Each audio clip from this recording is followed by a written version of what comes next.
السلام علیکم ورحمۃ اللہ تعالی وبرکاتہ۔ بسم اللہ الرحمن الرحیم۔ ہمارا آج کا واقعہ قوم سبا سے متعلق ہے کہ کس طرح اللہ نے انہیں اپنی نعمتوں سے نوازا تھا، اور جب وہ اللہ کے نافرمان ہوئے تو ذلت و رسوائی ان کے مقدر میں لکھ دی گئی۔ حضور نبی مکرم صلی اللہ علیہ وسلم سے کسی صحابی نے دریافت کیا، یا رسول اللہ، سبا کسی مرد کا نام ہے، کسی عورت کا نام ہے، یا کسی وادی کا نام ہے؟ حضرت نبی کریم صلی اللہ علیہ وسلم نے فرمایا، یہ ایک آدمی کا نام ہے، اس کے 10 بیٹے تھے، 6 یمن میں سکونت پذیر ہوئے اور 4 شام میں آ کر آباد ہوئے۔ قوم سبا یمن میں رہتی تھی، قوم تبا بھی انہی میں سے تھی، بلقیس بھی یہیں کے رہنے والی تھی۔ یہاں کے لوگ بہت نعمتوں اور راحتوں میں تھے۔ اہل یمن نے معارب کے قریب ایک وادی میں بڑا زبردست ڈیم تعمیر کیا۔ کہتے ہیں یہ ڈیم ملکہ بلقیس کے زمانے میں سنگلاخ چٹانوں سے تعمیر کیا گیا تھا۔ یہ ڈیم اتنا بڑا تھا کہ موسم برسات میں ذخیرہ کیا ہوا پانی ان کی سال بھر کی ضرورتوں کے لیے کافی ہو جاتا۔ آبپاشی کا یہ اتنا اعلیٰ نظام تھا کہ اس زمانے میں بابل کے علاوہ کہیں اس کی نظیر نہیں تھی۔ جب یمن کی زمین کو پر وقت پانی دستیاب ہونے لگا تو ہر طرف سرسبز و شاداب کھیت لہلہانے لگے۔ وادی کے دونوں طرف دائیں بائیں دور دور تک باغات کا سلسلہ چلا گیا تھا۔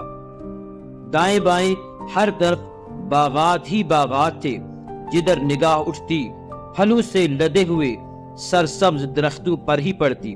خود سوچئے، یہاں آبپاشی کا اتنا بہترین نظام ہو، ہر طرف پھلدار درخت جھول رہے ہوں، باغات سے سارا ملک جنت نظیر بنا ہو، زمین سونا اگر رہی ہو، وہاں کے باشندوں کی خوشحالی کا کیا عالم ہوگا۔ مشرق و مغرب میں ان کی دولت کے چرچے تھے۔ اس وقت کے سیاحوں نے ان کے مکانات کی تزئین و آرائش کے جو چشم دید حالات لکھے ہیں، انہیں پڑھ کر انسانی عقل دنگ رہ جاتی ہے۔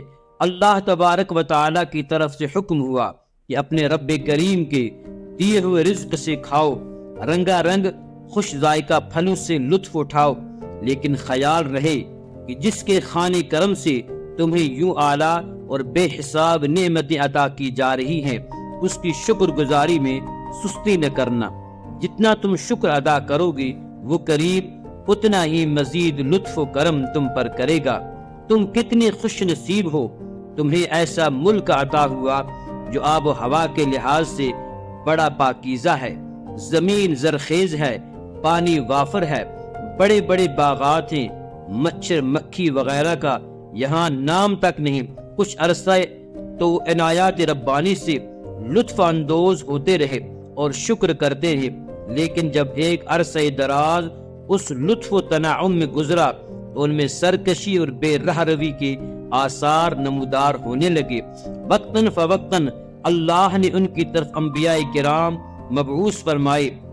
انبیاء کرام نے قوم سبا کو بہت سمجھایا کہ اللہ کے نافرمان نہ بنو، یہ عیش و نشاط، یہ دولت کی فراوانی اور غنیمت اور پھلوں کی بہتات تمہاری کسی ذاتی قابلیت کا نتیجہ نہیں، بلکہ تمہارے پروردگار کا تم پر احسان ہے۔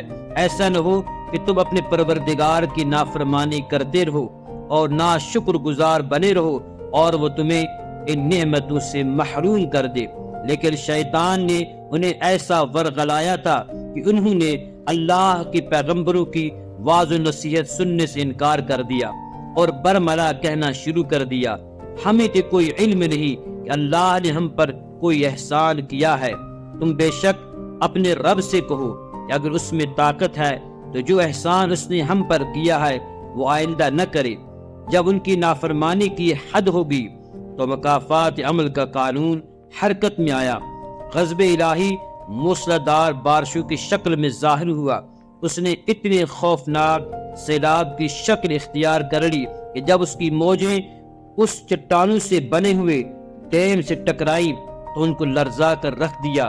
چند جھٹکوں کے بعد وہ ڈیم جس کی پختگی و مضبوطی پر انہیں بڑا ناز تھا، اس میں دراڑیں پڑنے لگی۔ کچھ لمحوں کے بعد پانی کا تند ریلا اس کے بھاری بھرکم پتھروں کو تنکوں کی طرح بہا کر لے گیا۔ ہر طرف پانی ہی پانی نظر آ رہا تھا۔ شہروں کے شہر ملیا میٹ ہو گئے، باغات اجڑ گئے، درخت اکھڑ گئے اور لہلہاتے ہوئے کھیتوں کا نام و نشان تک مٹ گیا۔ اس طرح اللہ نے ان ناشکروں اور ان فاسقوں کو تباہی و بربادی کی چکی میں پیس ڈالا۔ کچھ عرصہ پہلے جہاں جنت نظیر وادیاں دعوت نظارہ دے رہی تھی، جس ملک کا ہر گوشہ فردوس بر روئے زمین ہونے کا دعویٰ کر رہا تھا، وہاں کلو بولنے لگے۔ وہاں تباہی و بربادی نے اپنے پنجے گاڑ دیے۔ ہر طرف خون کا عالم تھا، سنسان ویرانے دور دور تک پھیلے ہوئے تھے۔ یہ تو ان کے باغات کا حال ہوا، اور خود ان ناشکروں نافرمانوں پر کیا بیتی اس کا پوچھنا ہی کیا۔ ان کی ایک کثیر تعداد تو سیلاب کی نظر ہو گئی، جو بچ گئے وہ اپنے ملک کو چھوڑ کر دوسرے علاقوں میں تتر بتر ہو گئے۔ ان کا شیرازہ بکھر گیا، نہ وطن رہا نہ وقار، قوم کا نام تھا وہ بھی مٹ گیا۔ یہ سزا ان کی نافرمانی اور ناشکری کے باعث انہیں دی گئی۔ اللہ کا فرمان ہے، ہم یوں ہی قوموں کو بلا وجہ تباہ و برباد نہیں کرتے، بلکہ یہ ان کے اعمال بد ہیں جو انہیں اس ہولناک انجام سے دوچار کر دیتے ہیں۔